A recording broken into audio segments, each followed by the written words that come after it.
Welcome back to some professional StarCraft 2, the grand finals of the ESL Cup. I give you one of the most exciting Terran players, the last mech Terran in the blue. It is GuMiho. On the other side, the protagonist and antagonist, and with a spawning pool already done, the most consistent of Zerg players at Solar. Able to deflect everything but the biggest enemies, though he does seem to struggle with the most dramatic ones. Already starting things off quick and dirty with 6 Zerglings on the way across the map. I know this isn't a short series despite how Solar's trying to make it here in the beginnings of Game 1. So, you can take your time. You can sit back, you can relax. You're not the one playing, you're just enjoying. So the best players in StarCraft 2, and if you enjoy the commentary, like, subscribe, and, well, which one's your favorite game? I think there's going to be several. So, early pull for Solar. Nothing untoward, though. He goes with the anti-proxy Rax timing. Essentially, if you get that spawning pool so early on, and part of it was that GuMiho went for a command center first. It's not even particularly greedy. In fact, command center first works out a little better against someone who goes for an early pool because you've already finished the command center by the time the Zerglings arrive. So it can actually, well, that's a Cyclone. I'm sorry. A Cyclone is on the way, which is certainly an odd choice. As well as a third command center here. He has a reactor. What is that? And he's floating the Rex. And then we're gonna do a lot of push-ups, a bit of ring around the add-ons here. A single Cyclone with the barrack. So it already looks like GuMiho very committed to the not bio idea. Maybe very much in Game 1 mech. As he already has, well, GuMiho probably the #1 hyper mech player out there.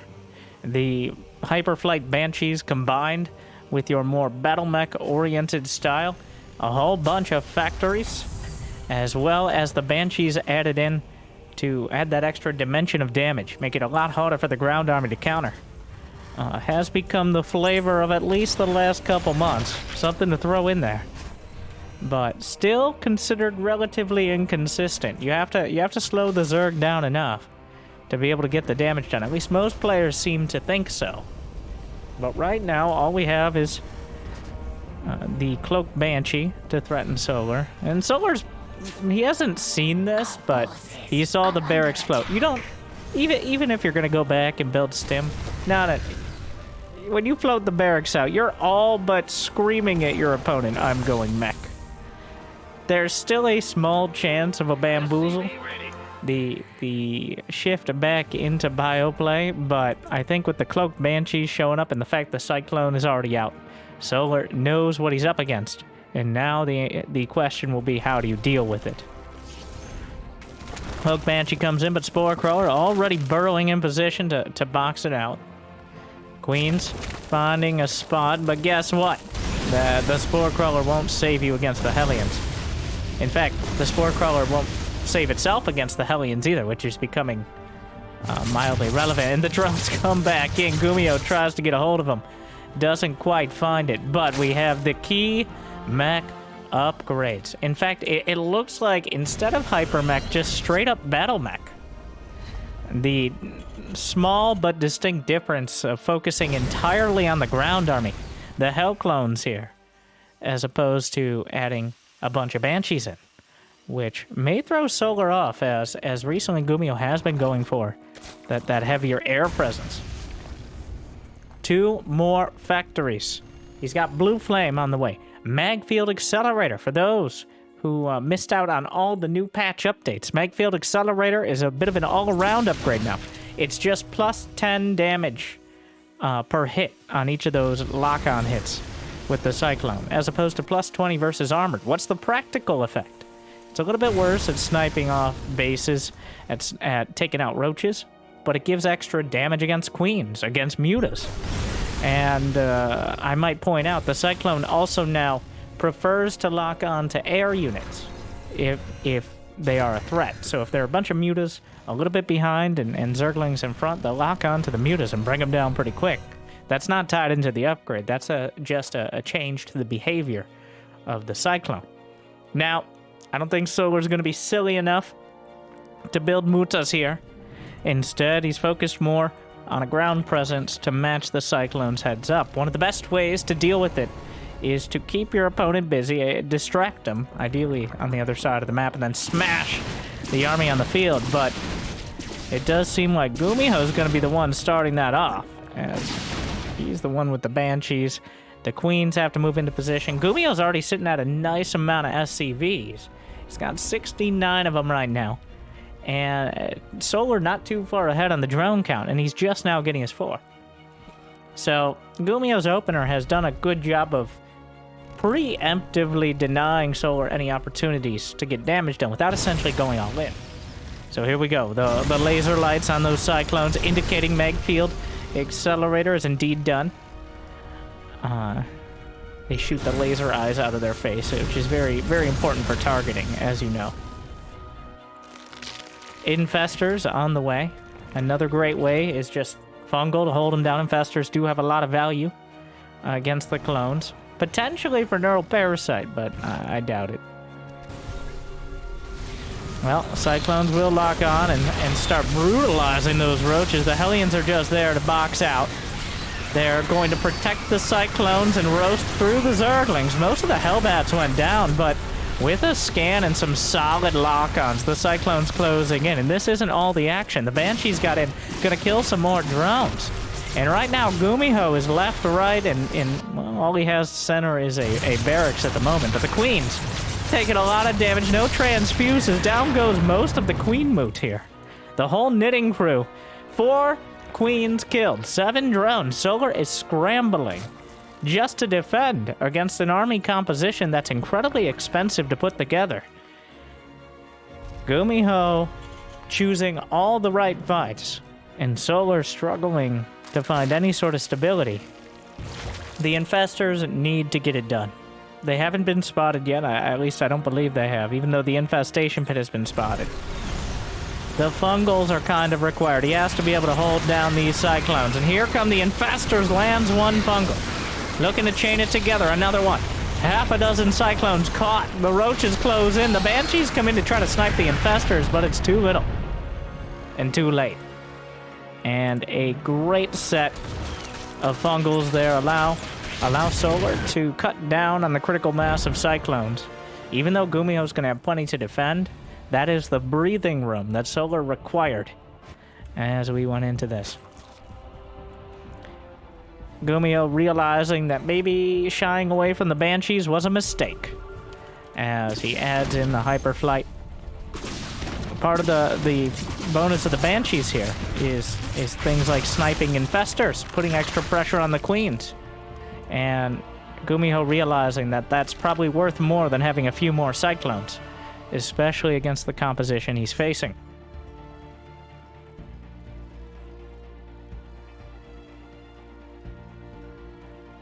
Also, 4 siege tanks on the way, as GuMiho's mech army gets stronger and stronger.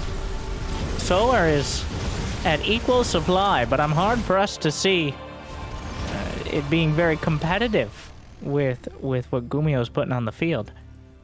The Vipers and the Infestors have to come together and make some sort of spellcasting magic happen.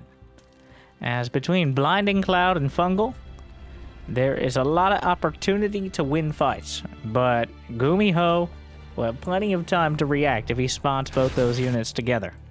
So we will see. Here comes some Hellions into the left side base.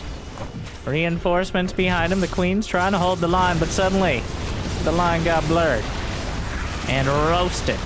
More Queens gonna go down alongside 10 drones. Solar was on the other side of the map. GuMiho drew him over to the right and hit him on the left. The classic 1-2. Solar adding more and more Banelings, and he hasn't really been able to find a target besides that one fight against the Cyclones. there hasn't been much of an opportunity to bite off most of these units. The Banshee's still here. There's no built-in anti-air. He has to use a parasitic bomb on the Banshee, which is just, with the fungal gonna help, but wandering into some of the siege tanks. By the way, siege tanks revealed. Viper locked on, not quite taken out. Good fungal. The rock tower might be an opportunity. Anti-armor missile hits everything. And that's going to make it that much easier for the siege tanks to do critical damage. Parasitic Bomb takes out the Raven, but the Infestors are taken down in turn. And there's a Banshee just chilling in the main right now. Working on the drones, only now starting to rack up the kills. But GuMiho still keeping the pressure on Solar. While Solar is able to hold the line, he's not able to push it back. Here comes another round. Are there Vipers with this? Without them, even the siege tanks unsieged, though there's not many Hellbats in front to take the damage. Sprays out some corrosive biles, a few more Banelings. He's not sieged up, which is continuing to be the issue. And it looks like GuMiho going to be forced back, but the Banshee continues to rack up the damage. Just a another Banshee over to the right side. They're not the cheapest units, but there's literally no anti-air. Parasitic Bomb. Did he miss? How is there a parasitic bomb in the air? Am I crazy? I don't actually know what happened there. But, oh, I know what happened. That's actually crazy to me. He cloaked. So the bomb went out. This happens with Widow Mines. Oh my, it almost happened again. But it happens with Widow Mines occasionally when like Banshees will cloak. So he cloaked. So the Viper threw the parasitic bomb out. It just, you know, it would be nice if Vipers could just throw the parasitic bombs out like corrosive bile. But they do need a target. It's just the target became invisible and slipped away from it. It didn't latch on. That was a very weird interaction there. Though, yeah, it would be very nice for Vipers to have that opportunity. Overall, though, Solar, in typical Solar manner, has been getting bullied this entire game, yet looks like he's doing just fine. He's at near 200 supply. He's lost so much, but still has plenty to work with. A whole bunch of Infestors. Creep spread has been passable.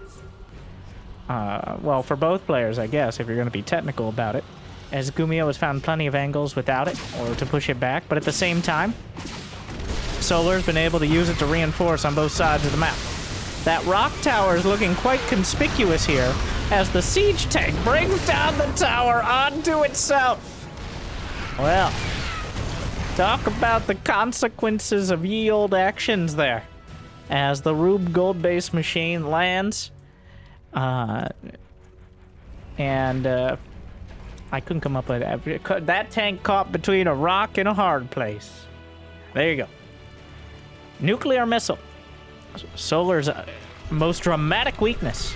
GuMiho opting for here. He's added ghosts into the more typical mech composition, providing anti-air and anti-spellcaster capabilities, as well as reinforcing those siege tanks. Thors as well. Hellbats, no smart servos, which I wouldn't be surprised if GuMiho takes notice momentarily. Also, the mech weapons upgrades have been kind of mediocre. He's only now getting +2 mech weapons as well as +2 infantry armor for the ghost. So GuMiho doesn't have those Hellchats, those +3 Hellbats that are so good at dealing with this. Blinding Cloud, but the snipes don't care. Take out a couple of these. Infestors underneath, looking for a fungal, catches one of the ghosts here, going around the rocks, still trickling through with Banelings. And the Infestors are underneath another fungal, the EMP a bit on the late side. And the ghost will escape for now. Actually, a couple more ghosts over to the right. Banshee shows up yet again. And that Banshee just continues adding the damage. GuMiho holds the line. Solar has now lost about an equal amount of Vespene gas, but over 6,000 more minerals, which in the grand scheme of things is not too bad in this sort of game. You are, for better or worse, expected. Oh my god, I can't believe we're gonna see both the bases taken like this. How many Zerglings? Oh, perfectly dodged. There's enough gaps there the Zerglings were able to hide underneath. But this is a hefty mech timing that GuMiho has put together here. Trying to... one blinding cut. No, that's a lot back there. Whole lot of siege tanks. The Ghosts actually on the run. But the Thors, even with a few corrosive biles, they easily sidestep. And GuMiho still bludgeoning his way through. Losing a lot of units there. But Solar still has yet to really make progress past the halfway mark. Yeah, he's been struggling to find much... Oh. He keeps killing Thors, killing Ghosts, but the bases keep being laid down for GuMiho. He seems to have enough production to hold on to him. Another attack. There's not that many siege tanks here. And with some of the broodlings from the death of the hatchery, it looks like Solar may actually make some progress. Though enough Ghosts will force him to turn around yet again. Command center lifted. Reinforcements from both sides. Ghosts dying. Lings and Banes trickling through. Couple Ravagers helping out. Down goes another tank, but Hellbats will buffer. A few burrowed Zerglings to prevent the re-landing of the command center. I don't think he noticed. He will in a moment. GuMiho has barely lost any... In fact, this has been one of the most clean, non-base tradey games. Especially games that have gone this far. Hundreds, bordering on thousands of units dead. Yet, only one or two bases, one base, and a handful of static defense and creep tumors.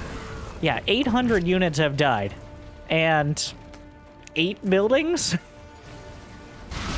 Wow. Well, here come the Vipers, looking for an opportunity again, trying to back off from the Ghosts. Ghosts finding another firing line.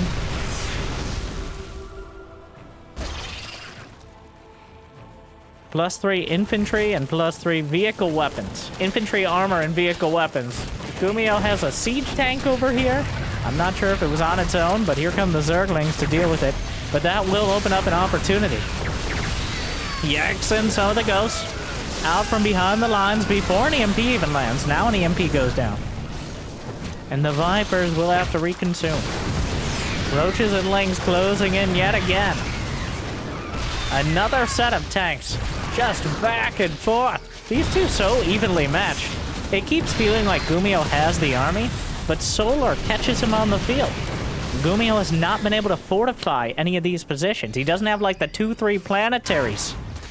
Yeah, he's trying to put them together now, but Solar takes out another tank. 22 siege tanks have died so far. 23. I'm so great at counting. At the same time, oh, the Broodlord's trying to move up, but there's not even enough energy for snipes right now. So the Broodlord's gonna take a while to work through this. Down goes the hatchery as the buildings killed count starts to creep upwards. The Zergling's doing damage on the other side. GuMiho focusing all his attentions on this Broodlord army, as well he probably should. Losing a handful of SCVs that he can afford to lose. This is an orbital. Okay, he's got 9 orbitals. He didn't do the massive orbital explosion that we sometimes see, but he's incremented out. Nearly double-digit orbital command, so... he's still looking okay on that count.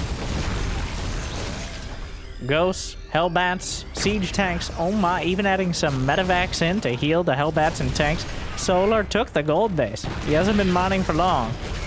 Solar maintaining that higher supply, but spending every single mineral of income he has.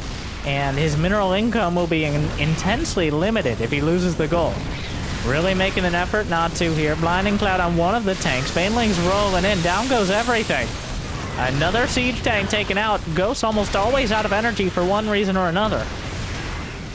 Looking for a backline. Sniping off some more Ravagers.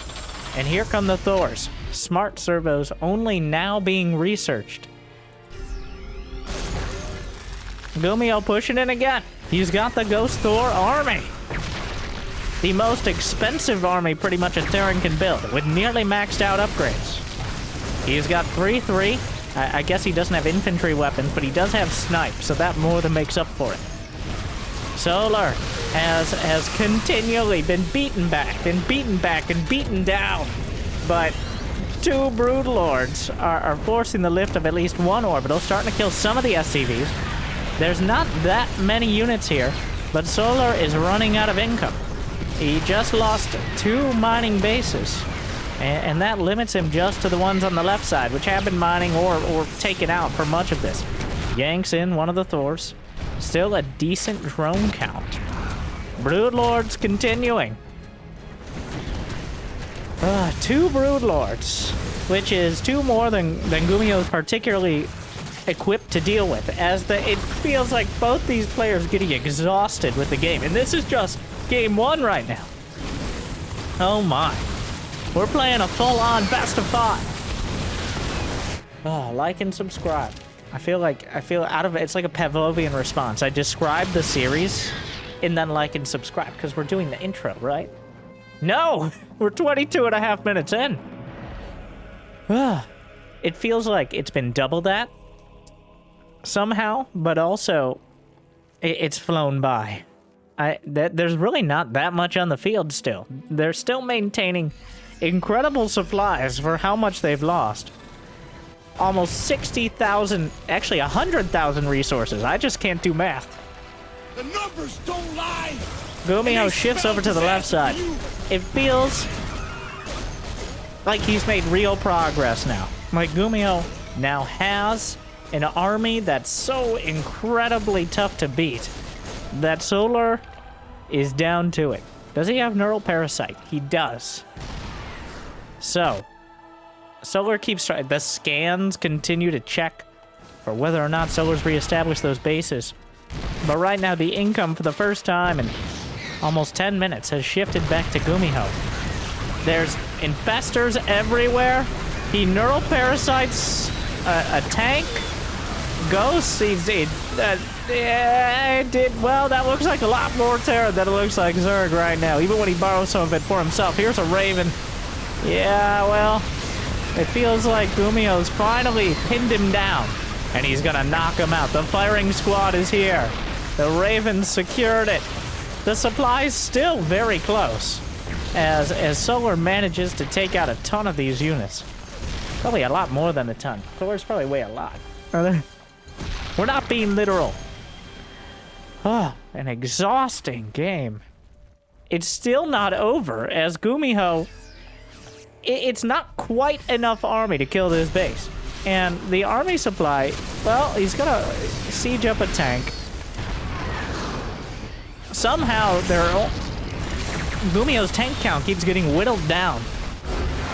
Oh my god, exhausting. 42 tanks. But GuMiho eventually grinds Solar down. Oh my god.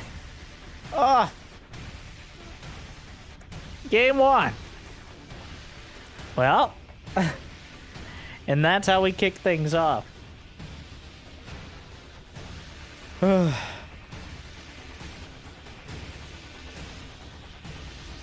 Okay, well.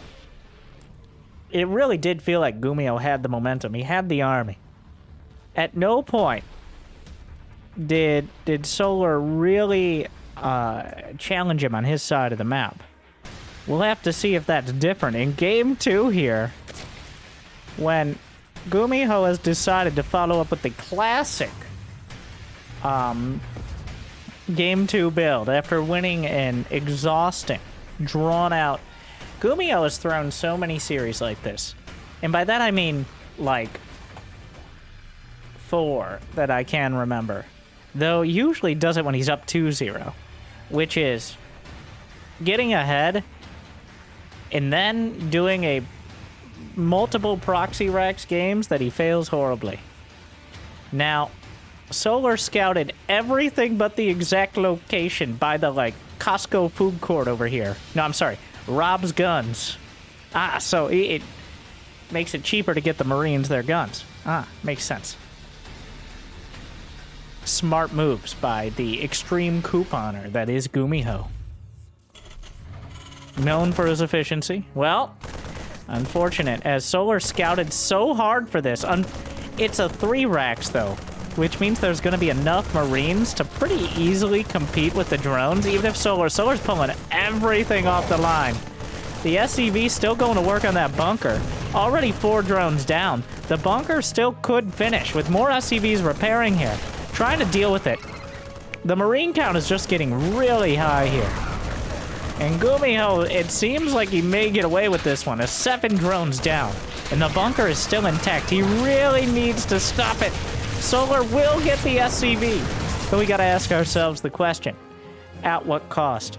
I say this looks bad because with a 2 racks, the usual response is to pull the drones. With the drones and the Lings coming out, you should have enough to drive back the Marines without too heavy of losses. But against a 3 racks, and this is why they can be so devious. With the 3 racks, the Marine count increments so quickly that you're usually better off either retreating to your main or at least waiting for your Zerglings, even if it means letting the bunker finish, because you're just going to lose so much. And now GuMiho's sitting on a higher SCV count. He's floating the barracks back, and if he didn't know it was a 3 racks before, Solar, he should now. Though, kind of surprising that GuMiho's given away. I don't know if he expected the Overlord to be here, but this is a bit awkward. Oh, he realizes. Well, I'm not. Well, this is happening. Eventually the Overlord will get taken out. Speed is on the way. 10 more seconds, though. The Zerglings will be spotted by GuMiho.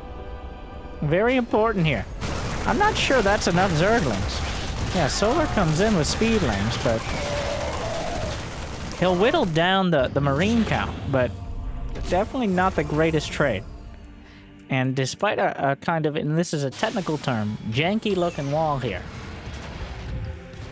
GuMiho, oh my god, GuMiho just slaps down 2 factories behind, because of course he does, and then realizes that maybe he should have sent one of those barracks scouting in the first place, which is the typical usage of it, but he got off to such a roaring start with the 3 racks. He was feeling good about it, and honestly he should, because right now he's in a pretty comfortable position. And Solar, once again, finds himself scrambling. By no means, especially considering the players, is it over, because Solar is so good at finding those winning fights, even when it seems like he's out of options. But GuMiho has, oh my god, he's just going Blue Flame Hellions. Of course he is. Well, Blue Flame Hellions is the choice. Which is almost insultingly simplistic.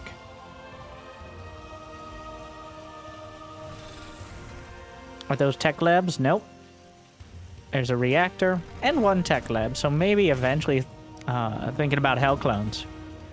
Thing is, if Solar doesn't have a Roach Warren, or at least like a Baneling nest, he will very likely just die. He's had to cut almost all of the corners in order to get even to this point. He's now sitting on nearly 50 drones. There's a Baneling nest, so he's thinking about it. GuMiho's a 3rd command center.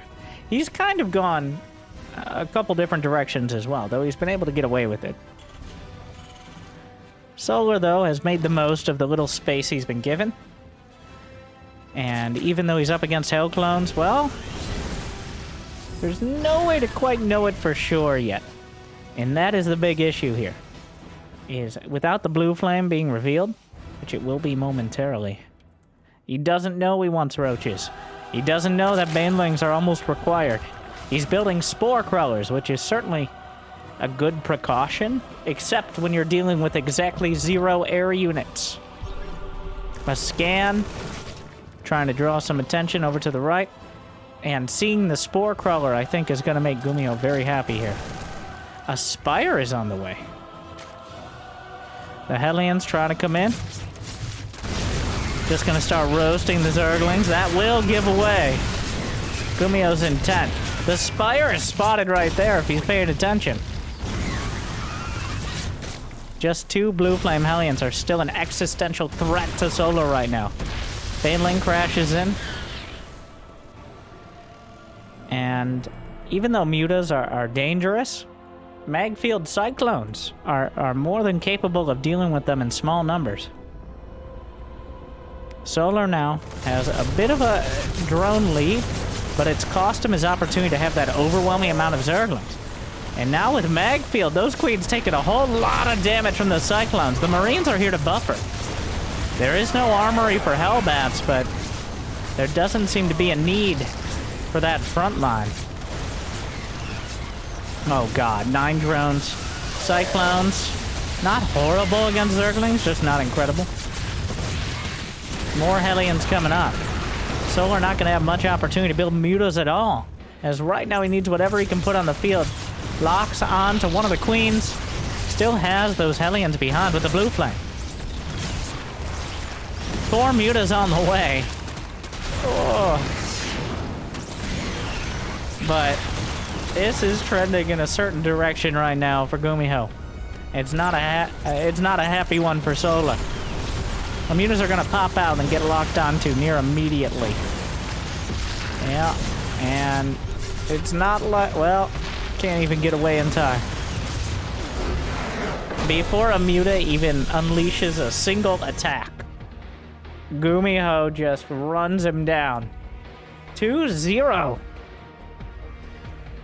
Not exactly what I expected going in, but GuMiho has really... He's really dialed in his sort of battle mech style.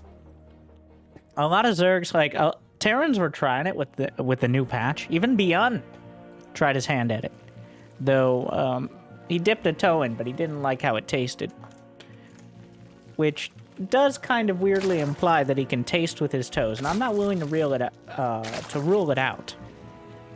But this is getting dangerously close to requesting feet pics from Beyond. So, with that said, or unsaid actually, let's head into game 3.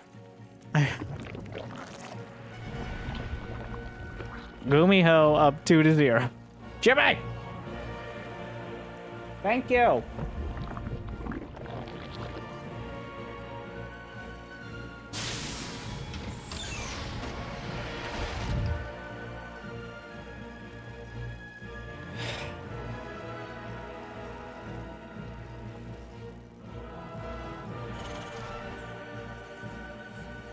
Reaper expand. Alright, back to basics. No problem. This is concerningly standard at a Gumi bro.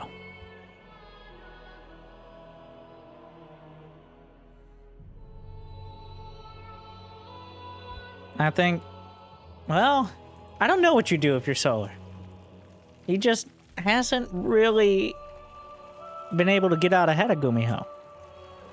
Obviously in game 1, or in game 2, that was because he, by that much, by an Overlord's tentacle, he didn't scout the proxy racks. But in game 1, it was just, he never really found an opportunity to attack. Between the Banshees and the Hell Clones, Solar never really, it seemed like there just wasn't an answer. GuMiho kills a drone? Gumi, no! That's not supposed to. That wasn't in the script. That's mentally devastating. Not a huge deal, but I can tell you that as a Zerg player, that is the worst feeling, because it never should happen, right? Should never kill a drone. But sometimes things just line up. The stars align, and it, well, the wrong way. And you know the Terrans that. The worst part is you know the Terrans just smirking. They're gloating. You can feel it. Even if they don't say anything, you can't. You know. You know.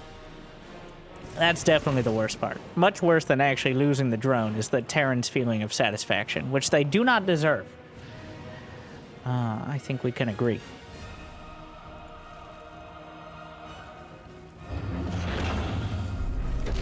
Starport gonna sit on down next to the tech lab, and it looks like we're headed back towards Hellion Banshee. Straight. Now, This is much different than the builds in Wings of Liberty, where you'd usually go one racks expand into reactored Hellion with Banshees. Because now you have Cyclones eventually. Now that doesn't really factor in until much later on, but still, that means things are completely different. Wow, the Reaper gets all the way into the main. GuMiho gonna get a full scout that, well, the full scout of this not being roaches, which is most of what he's looking for there. How greedy are you getting? And GuMiho gonna try bio. Or is he faking it? Is he intentionally letting the Overlord see enough? He's hiding a Banshee there. Okay, tell me your secret. Now this is the real metagame. Is it so obviously bio that Solar thinks he's gonna switch into mech? Because GuMiho is actually going for the stim. He's committed. He's adding on barracks. He's adding on engineering base. It's going to be a bio army. So, Solar just taking it in stride. He's got a Baneling Nest on the way. He's got a solid drone count. Either way, he's going to comfortably get to 60+ drones, get a 4th hatchery, maybe a macro hatch in the main, evolution chambers, and we got a good old-fashioned Ling Bane versus Marine Medevac sort of game coming up. Though there are 2 Banshees chilling here back at home. Oh. Ooh.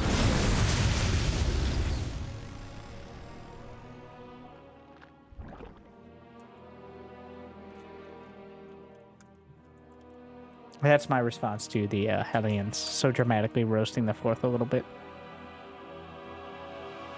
It's Banshee time. Do they have cloak? No.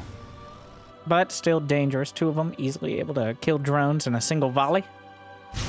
And the Queens are clearly distracted by the annoying Hellions driving all around the front. So we'll see how much GuMiho is able to pick up here. And maybe cause a little bit of panic out of Solar. Nope. Nope. Get out of here. Not in my backyard. Brenda, are you yelling at the Banshees again? Shut up. We don't like their kind around here. Sorry. Please like and subscribe for my treatment for schizophrenia.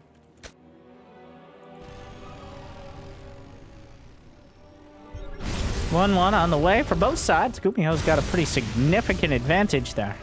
Over a minute. And here come the first 2 medevacs. The makings of an incredibly competent marine tank push. Coming together. Baneling speed, the most important upgrade. Oh, the Queens! Oh, no. Definitely not an auspicious start to the defense. Here come the Banshees as well. GuMiho bringing it all together. And with 1-1 on the way, though, combat shield is still a little ways off. And that may be the difference. Armory is almost perfectly on time for GuMiho, finishing just a few seconds after 1-1. Looking for an opportunity. Combat shield 10 seconds off now. Will Solar try to take the opportunity before it's done? It looks like yes, only a single tank here. He can deal with that. Snaps it up. The Banshees are working their way around the north side. GuMiho still hasn't started that 2-2, so a bit of a, I'd argue, a mistake there. As focusing on those upgrades is a tried and true way to win in the later game of Terran versus Zerg.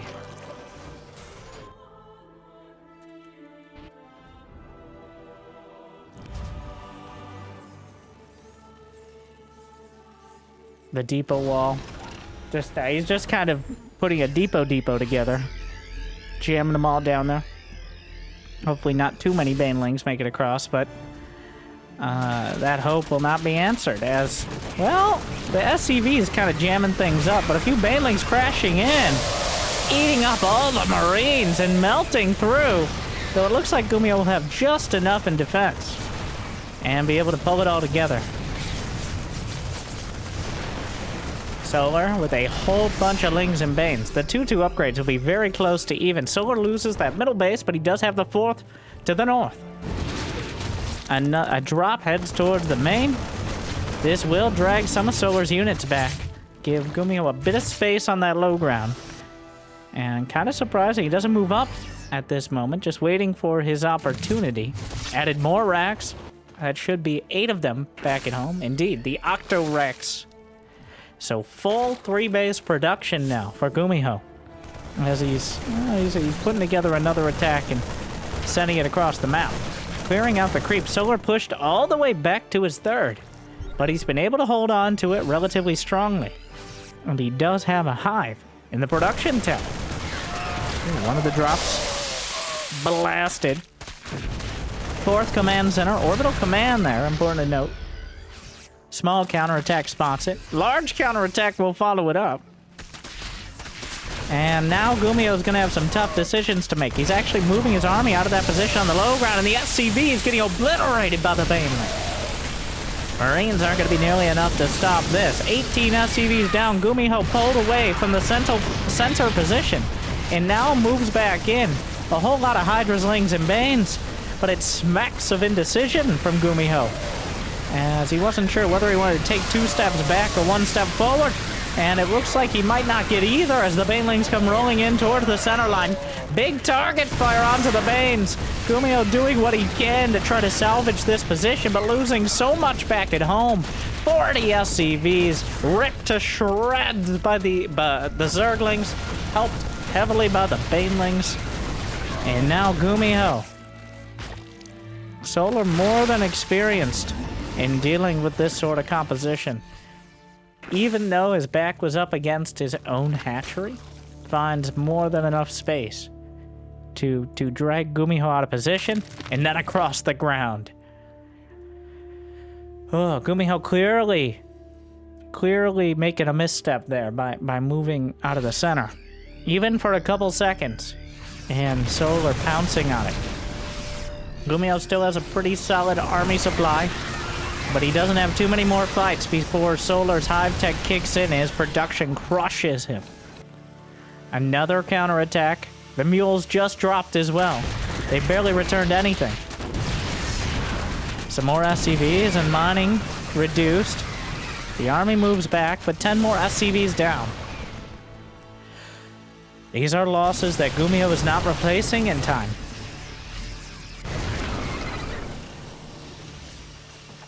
Hydra speed now finished as well. I believe there was a drop up to the north side, but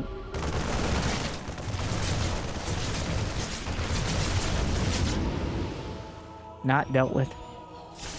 At least not yet. Solar doesn't really have units in position to save this southern base. Keeping it together. Vipers on the way. One at full energy. Ghost Academy nowhere in sight. And the building itself cannot cloak. With Vipers on the field, there's no lurkers, thankfully for GuMiho. But even a blinding cloud against these tanks, it's only going to take 1. GuMiho's army is massive, though. He does not have 3-3 on the way. GuMiho's got maybe 1 more shot, possibly 1 opportunity. The question remains, will he let it slip?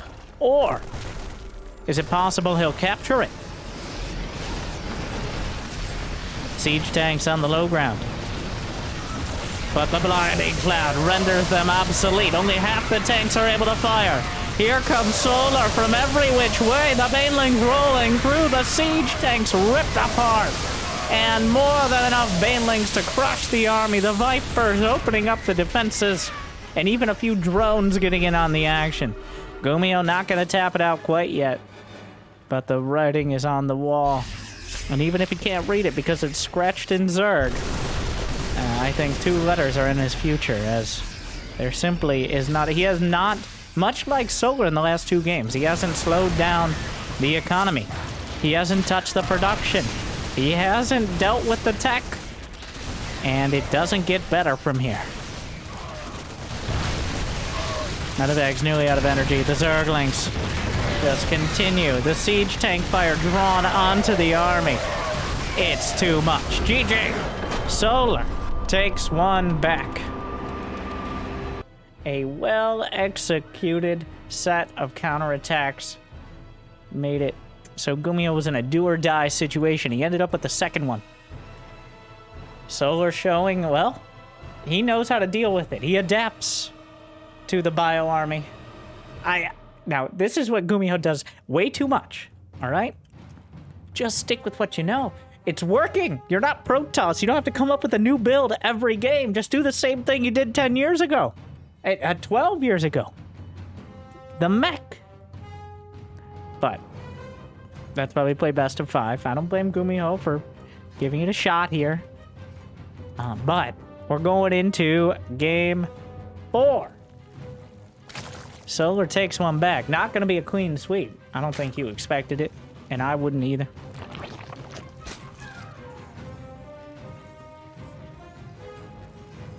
All right, Gumi bro. What's it gonna be? Solar. Almost. He's just so I feel like I have to come up with something more clever than he's consistent every time. But I can't come up with any. There is no standout. He's just quite good at everything. As you could see there, his production never slipped despite doing counterattacks. Despite dealing with the frontal push. He didn't overcommit, but he didn't undercommit either. He committed just right. I would even argue the only reason against the proxy Rex that he overcommitted with the drones is because he didn't have the information. Knowledge is power. But he was making the best guess and responding in the highest percentage way, despite, well, unfortunately not having the information he needed. So, he's reliable. I just need... Solar needs to come up with like a burrowed swarm host. I don't know, I'm trying to come up with something that Dark hasn't already done. Dark, the Simpsons of StarCraft.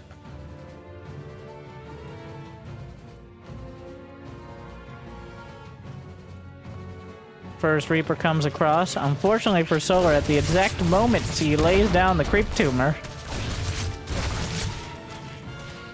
And snipes off the first one. GuMiho, what are you doing? Wait. Is this just for Hellions? Classic GuMiho. He's like, alright, I won 2 games. Now we're gonna break out all the weird builds. Which for him includes going by, but... I'm not gonna say it. Sure, this may be in the past already, but I don't want to reduce the chances. It feels like the chances are already reduced. We'll have to see the next time he gets 150 gas. Here come the Hellions. Has Solar spotted it? I mean, why would you, though?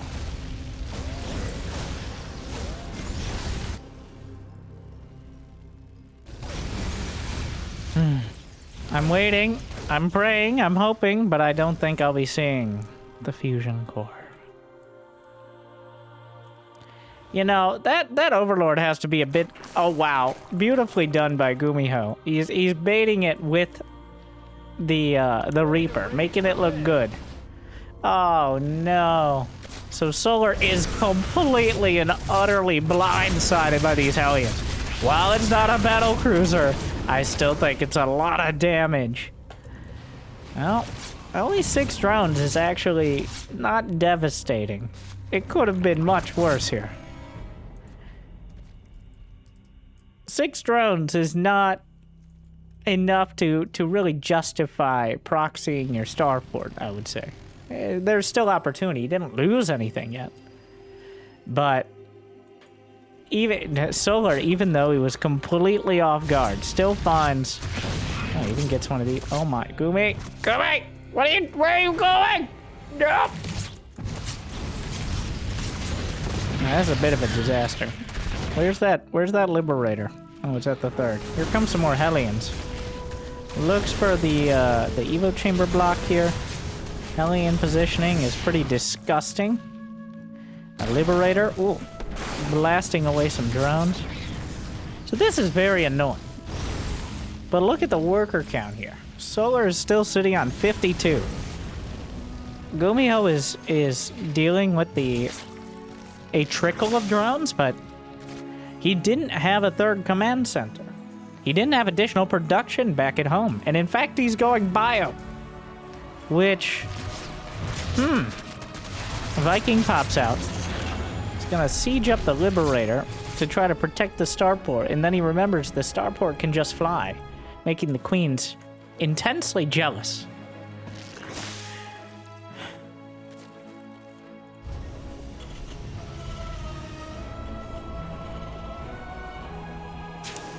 So once again, GuMiho opting for the bio build. Solar handled that just fine.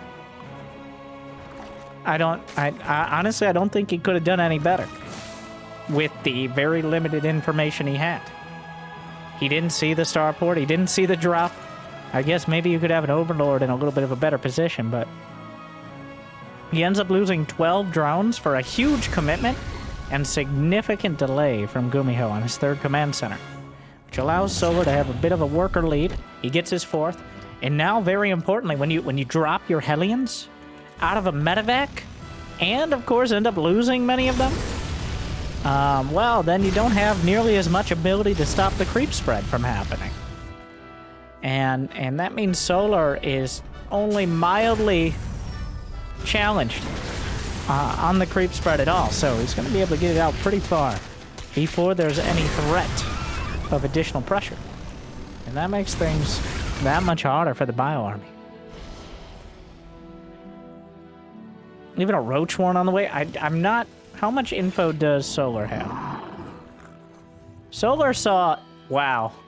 All he's seen so far is another factory being built, which is a bit of a bio-curious sort of option here, as I think that's just for more tanks, or like upgrades for like Widowmine, drilling claws kind of stuff.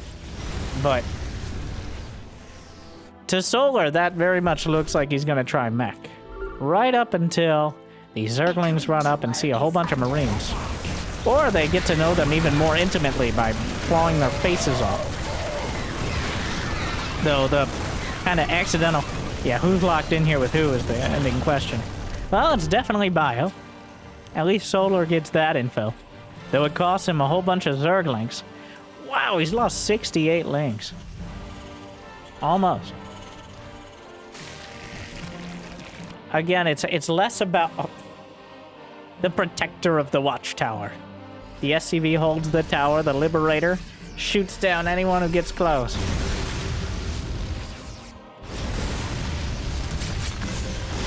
Here comes the stim bio. Baneling speed still a pretty long way off. Combat shield curiously late. Not going to be a part of the army for a while yet.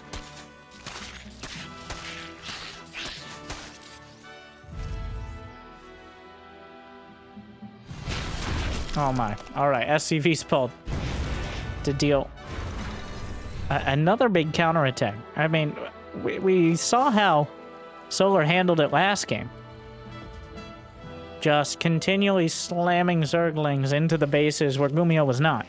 And clearly, GuMiho struggling to keep up with it. So, this time around, though, he's opted for Widowmines. There's a Spire on the way for Solar. It looks like he's angling towards Broodlords, which I haven't seen as a direct counter to really, well, to be honest, anything in quite a bit. Broodlords arguably nerfed in the beginning of the year patch. They move about 10% faster, which is cool. But the duration of the broodlings they throw out there, it was reduced by about 50%. So it's a lot harder to get that critical mass of broodlings that shuts down ground armies. So even though you can maneuver the broodlords a little quicker, it does have that drawback. And lurkers have continued to be the late game option that most players choose. But here we are. Oh, the Widowmine's gonna get involved. Oh my god! 29 kills to open things up. Absolutely devastating. Now that is going to single-mindedly keep GuMiho going with this attack. Not in the game, but instead just keep him able to... Keeping pressure on. Oh my god, we got there. The struggle. Widowmine connects. Viking at the watchtower lifts, gets knocked back down. Don't watch. It's because of the camera tracking thing. But here come the Broodlords. Greater Spire on the way. Solar ventures across the halfway mark. Well, GuMiho suffered some pretty dramatic losses.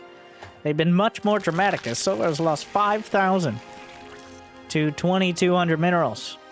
And barely any gas across the board so far. What is this, GuMiho? What are you doing over here? He's building 4 command centers. Someone tell him he can't do this. It's beyond unbelievable. Ghost Academy is on the way. I mean, what else are you going to do with your money? Solar wishes he could build command centers. Some Hellbats over on the left flank. Plus 2 mech weapons on the way. Some Broodlords already in production. Just 2 of them. Solar loves the 2 Broodlord hit squad. And those, one thing they can do is definitely help out a lot against... Oh, the Widowmines are so close to triggering. They can help out a lot against the Widowmines. Well, it looks like Solar's going to tell GuMiho he's not allowed to do that. Shuts down some of the building command centers, but meanwhile, a double drop in the natural. So most of Solar's units out of position. Hellbats being challenged on the left side here. And the evolution chambers going to be targeted by the Marines. Down goes 1, plus 3 Carapace. I know. GuMiho with a bit of a select all army in the center of the map. Widowmine in the midst of everything. Solar. Well, now the Broodlord count grows dramatically. There's no nukes right now to deal with this. As is the cut. Don't trap your own army in the middle, Solar. In the bone trench. Thors and Ghosts on the way, but GuMiho caught flat-footed against this amount of Broodlords. Relatively early on, we're only 13 minutes into the game, and it was GuMiho who was keeping the pressure on for a while. The Widowmine's a liability, as opposed to a boon here. Same with the siege tanks, really, against this many Broodlords. GuMiho's kind of maxed out with nowhere to go. He doesn't have an army to deal with the Broodlords. A couple Vikings, though. Is there a single Corruptor? Oh, my God. Every single one.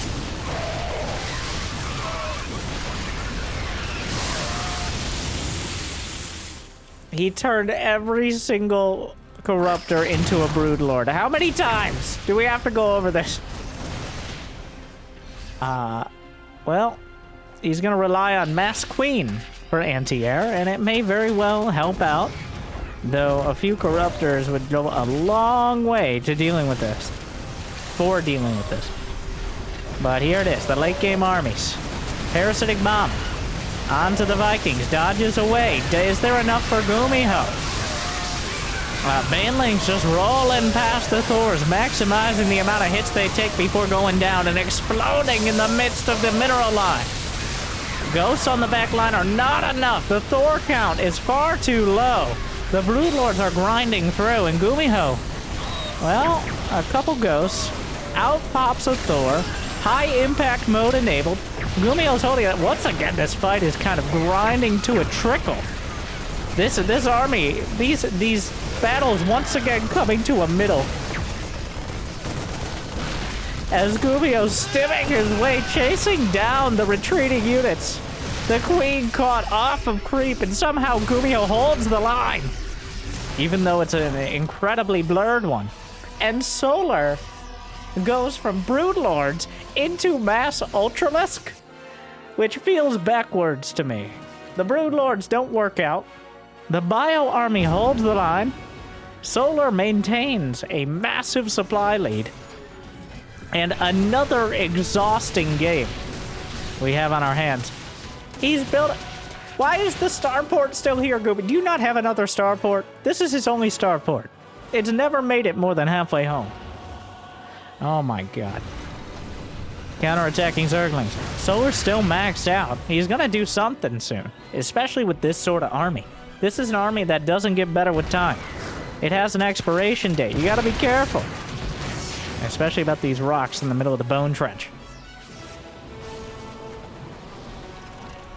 Oh, the Ultras are here. Chitinous plating is not even done. Those are still paperless. Though, of course, the Ghosts don't care with their snipes.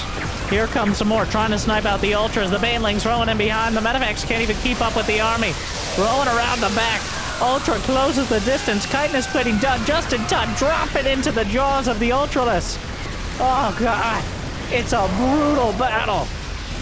As the Ultras chopping through, though the Marauders doing plenty of damage. And just, even though they got that diet plan since that last patch, the Ultras struggling to close the distance on the Bio Army. GuMiho still at 120 supply.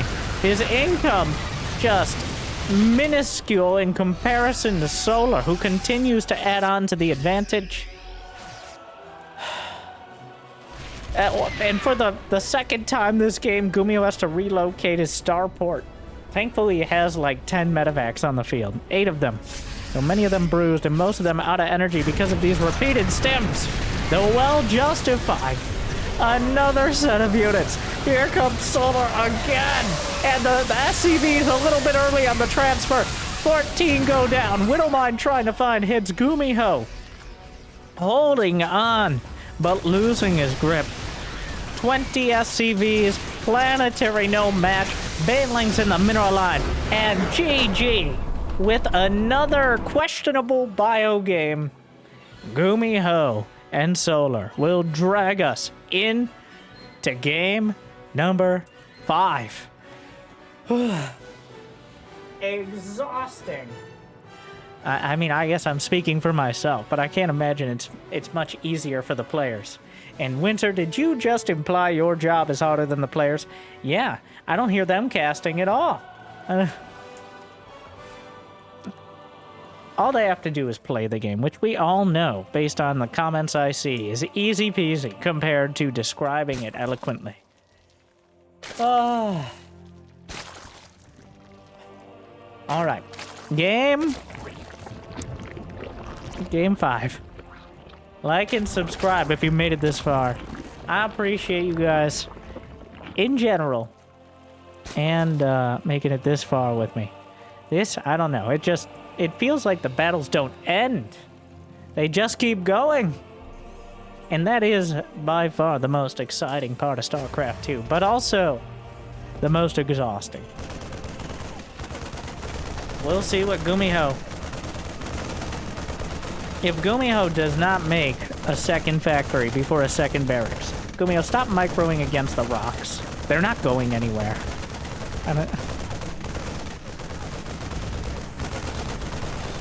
I do truly feel that GuMiho... It feels like he played all his mech cards, and now he's left with his... He needs another booster pack in order to get more factory cards or something, because so many times we've seen this happen. Once again, I say like 4, but 4 too many, where GuMiho goes up like with some solid mech play, and then he's like, what about, let me try microing some Marines now. And much of the time that ends up backfiring. I don't think he played poorly. I just think Solar has... Here's the thing. Let's say that... here's the theory and the... what I'm really talking about. Let's say out of 69, give or take, that GuMiho's mech is a 60 and his bio is a 60. Well, Solar's defense against mech might be just a 50, but his defense against bio is like a 65.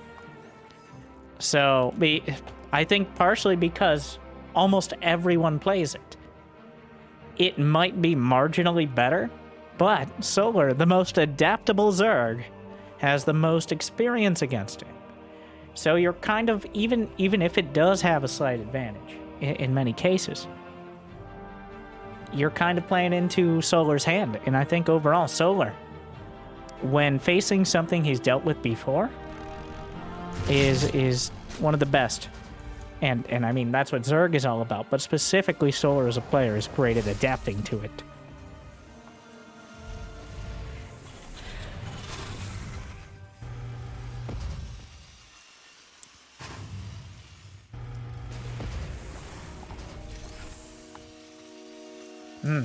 That right there is Stim Pack. I don't know if I got the message across, but I'm questioning it mildly. Well, GuMiho, for the third game in a row, on the back of 2 losses, will be opting for bio. And in fact, not even walling off here. He built a depot at the back. Though, it's not like... Am I watching a Liberator kill an Overlord? Oh my. Getting beaten to death with a spoon. Or I guess 2 anti-air splash damage spoons, but still. Takes a while.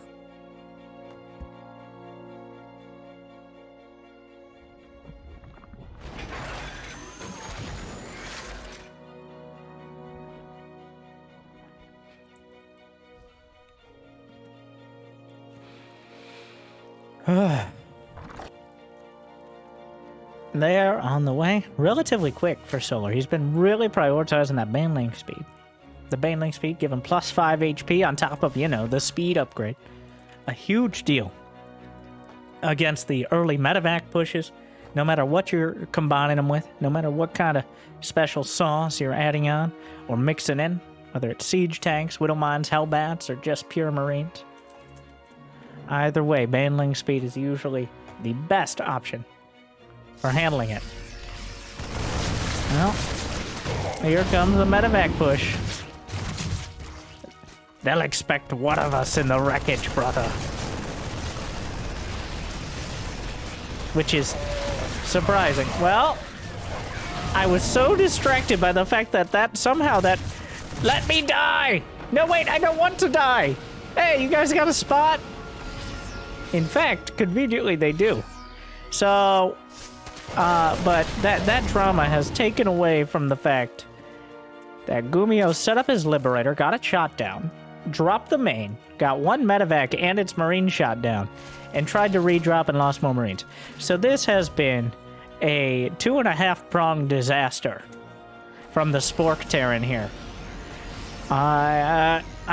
It did not go well. Solar prepared and shut it down. Harder than a blue screen computer right now. He just pressed the reset button on GuMiho. It did not go well. He definitely missed a step or two in executing that attack. And now GuMiho has a potentially literally uphill battle to fight. The one thing that he has going for him is the +1 and the quick third. And off the back of a quick third base, you can put together such a strong economy. Sometimes it doesn't matter your early losses, as that can fuel a huge amount of production out of the Terran. But 1 siege tank is not going to discourage Solar. In fact, he's going to try to save it here. We'll get out with the Marines, but what he's doing is giving up map control. That is what this set of attacks, and I'd argue blunders, has done, is allowed Solar to continue spreading the creep, which is now nearly halfway across the map on the left side. And in addition, work on it off to the right. 81 drones now, 1-1 done, macro hatch complete, though nobody seems to make macro hatches like Doc. Solar with just the 1 in the center. Infestation pit on the way. GuMiho has all but sat back in his base now. He's been rebuffed. He's been shot down. He's been slapped around. Wait a second here. He had an all-around not great time when it comes to moving out on the map. We'll have to see, as Solar has now every opportunity to set up counterattacks to work towards Hive. He's already got Hydras. So lurkers are very much on the table. If you're Solar, you're feeling good. Losing the first 2 games, taking 2 back. And now, with everything going for you in Game 5, I think this is Solar's game to lose now.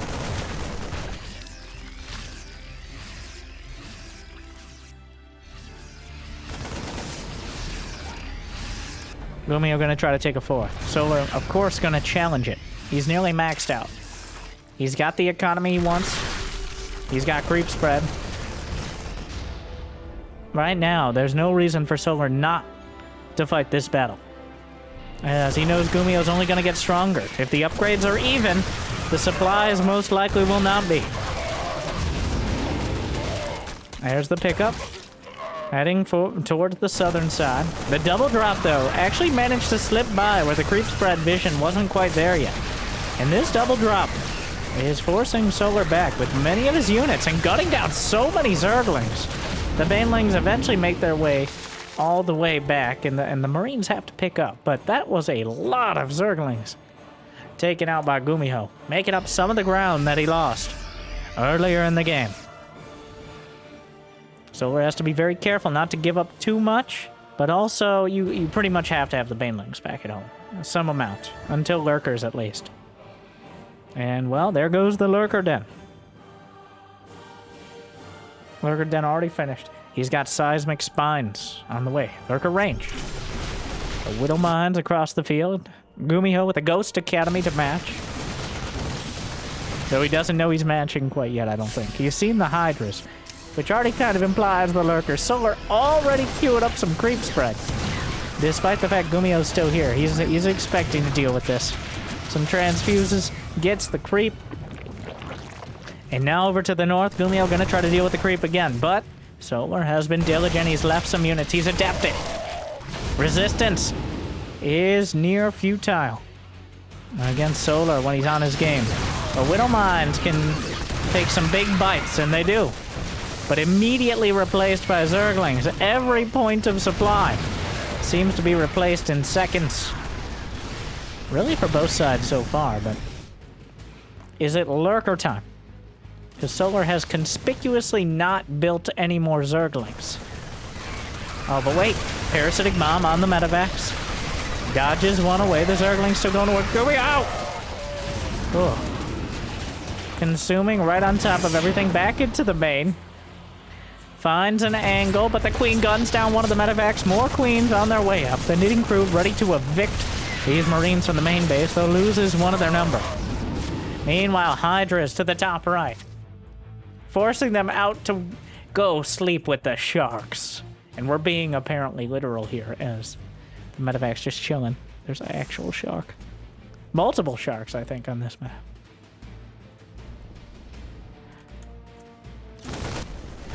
So Solar with money in the bank, though. GuMiho is maxed out. Widow Mine splits against it. The creep spread really starting to get close to where GuMiho wants to expand, but he's done a good job of keeping Solar back. There are 7 ghosts on the field now. Not a single lurker yet. Nidus Network. As we settle in, it appears that we're going to a longer game yet again. Oh, EMP lands, deals with the Viper. A Blinding Cloud helps out, but a beautiful split from GuMiho. We'll find him outflanking Solar at the end of the fight here. And that means GuMiho can make progress yet again. He's got a small drop, but something that Solar is going to need to deal with. Even 4 Marines are a real threat, especially if GuMiho finishes that 3-3. 201 supply for Solar, just casually breaking the game. The Marines, the Queens, eventually deal with them. The Rock Tower hasn't been taken out yet. That could end up being a bit of a sticking point for any units caught in the midst of it. And, oh, more ghosts gonna go down. 2 to Banelings, but pretty good at standing their ground against the Lingbane Hydra in general. Their auto attack is actually quite good against masses of units, even without the snipe.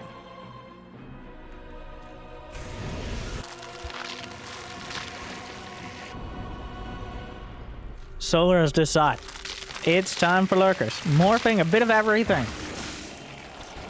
36 banelings, 5 lurkers. Solar looking to bludgeon GuMiho. How are they not tired? Oh, I'm getting too old. This has been such an exhausting series. We've been here over an hour, and who knows how long this game will go. Solar trying to get real damage done, but he's taking damage to the north. The snipes take out the queens. They'll trade bases. Though Solar has some to fall back on. A bit of an extraneous base amputated from GuMiho here. Obviously, you don't want to make a habit of it, but if you can trade some of Solar's economy in turn, it's not too horrible. The Widow Mine, spotted here, could... Whoop, does he see it? I mean, it's on the screen, but it... Okay. A Marauder drop. Does he go? Yeah, those aren't Widow Mines. A Marauder drop loaded up. For GuMiho. And then I think a select all army hockey as he tries to deal with everything up to the north. More banelings rolling in. Ghost's gonna go down the planetary alongside them. Just barely.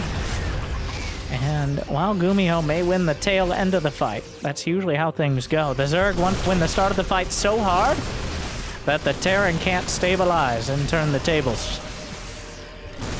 Solar takes out the planetary and is now starting to severely limit. That is not a trend you want to continue if you're GuMiho. With the Mule Peaks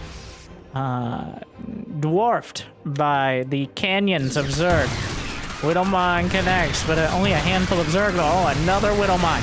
Oh, on the high ground, though, EMP kind of way off the mark there, but yanks in a tank.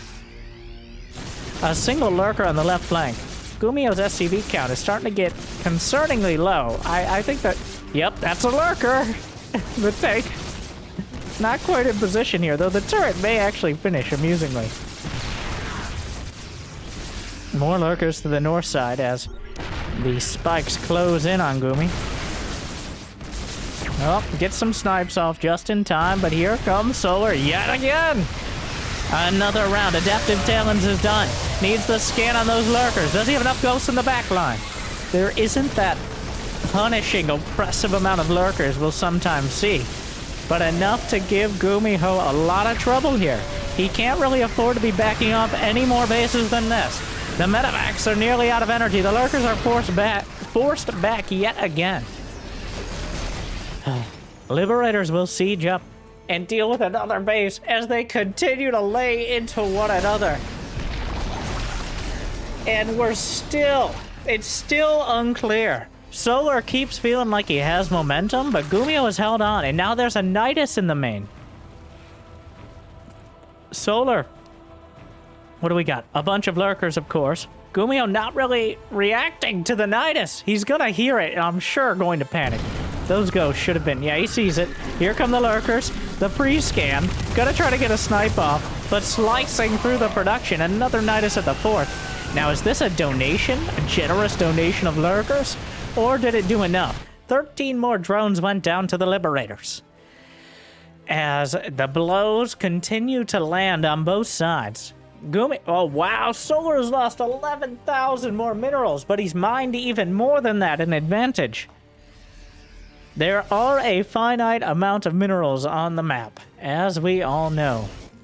But we're still very far off reaching that, as the middle bases have barely been mined. The corners, Solar making a play for that bottom left corner that GuMiho tried to mine from, but Solar bludgeoned a while ago. 15 ghosts now, as the Gumi ghosts... I think I found my clickbait for this match. Don't hate me, please. The Gumi ghosts will make their way across. This ghost micro is perfectly solid. Not... clearly, many of the ghosts caught in a less than ideal position, but still finding a lot of the snipes and connections with EMP that they need. And here come the ghosts. But the banelings are rolling in. The ghosts forced to split back. Actually doing just fine. A few ghosts go down. 20 SCVs alongside the base. As Solar takes a near total victory in that fight. But forced back yet again as he doesn't want to deal with the tail end of things. Some burrowed Zerglings just gotta pop up and do their own thing. Find their way into the third. GuMiho down to 44 SCVs, which gives him a massive army supply. 136. And there's an infestor. How many times we've seen that one Zergling still going to work. Nidus! Nidus to block the base! Oh, I love it. Ah, that infestor. Who scans right on top of their army? Almost no one. The Nidus pops out underneath as GuMiho is forced to retreat and retreat again, but he has 150 army supply. That scan dangerously close. There's only going to be a split second. He can't actually see the Widow Mine next to him, which could be very unceremonious end for that infestor. They're both maxed out again. So many, over 1,000 units lost and 700 Zerglings. Might I point out this is the North American Cup, which means both these players up in the middle of the morning.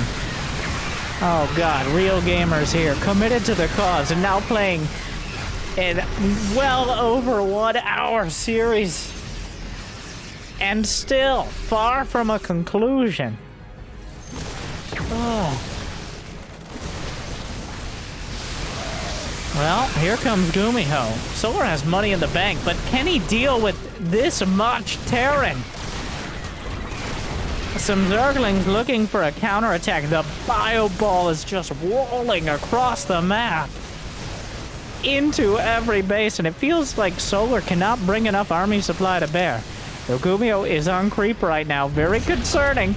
Some more Zerglings. Potentially, he's going to deal with the Nidus network. Another orbital will go down. Here come the lurkers trying to close in here. The amount of ghosts is so damn high, cloaks them. Not sure how much that'll help. A big connection on the banelings. GuMiho dropping in supply, though I'm not sure how much of that is SCV. His 21 have gone down. He's down to 25, though Solar is starting to run out of mining himself. I lied. Well, it's just that Solar has all the mining, and GuMiho has none of it. And it kind of feels like they're both going to just keep laying into each other. Knockout blow after knockout blow, but they keep getting up. But at some point, GuMiho's going to stand back up off the mat and then just topple over, as he has almost nothing left here. He can't keep this going. Solar still has money in the bank. He still has lurkers. The lurker count is higher than it's ever been. The ghosts are struggling to deal with it. It's not like there are that many scans. He's down to 5 orbitals, which sounds weird to say, but 2 of them are flying right now. GuMiho is almost at check and mate, as Solar has chased him around the map. The tables have completely been flipped in this series, as GuMiho with 2 dominating games. And then Solar comes in with a vengeance for what is seeming to be 3 in a row. GuMiho, oh no, the parasitic bombs on the medevacs, the infestors underneath. The orbitals need to find a place to land, as they can't find it in their own base. 100 supply gap. GuMiho has as many SCVs as he started with.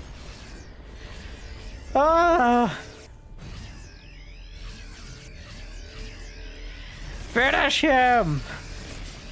GuMiho. I gotta give GuMiho extra credit. He doesn't give up.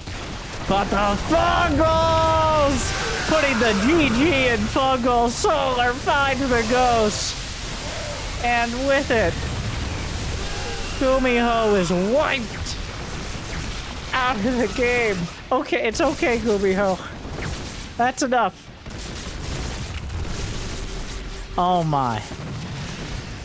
Solar and GuMiho fighting to the bitter end of this series. He's still going. Oh my god. Thousands of units dead. One of the most exhausting series I've cast all year. In sheer just length. But in the amount of action that was constantly happening. So I want to thank the players for putting on a show. I am impressed and appalled at how brutal this series was. But I enjoyed it. I hope you did as well. I'm gonna go take a vacation or something. No, that's a joke. I would never do that. But thank you for watching. I hope you enjoyed. Like and subscribe. Jimmy, put the video, the end screen. Thank you. Good luck. Have fun. I'll see you next time. Stay chill.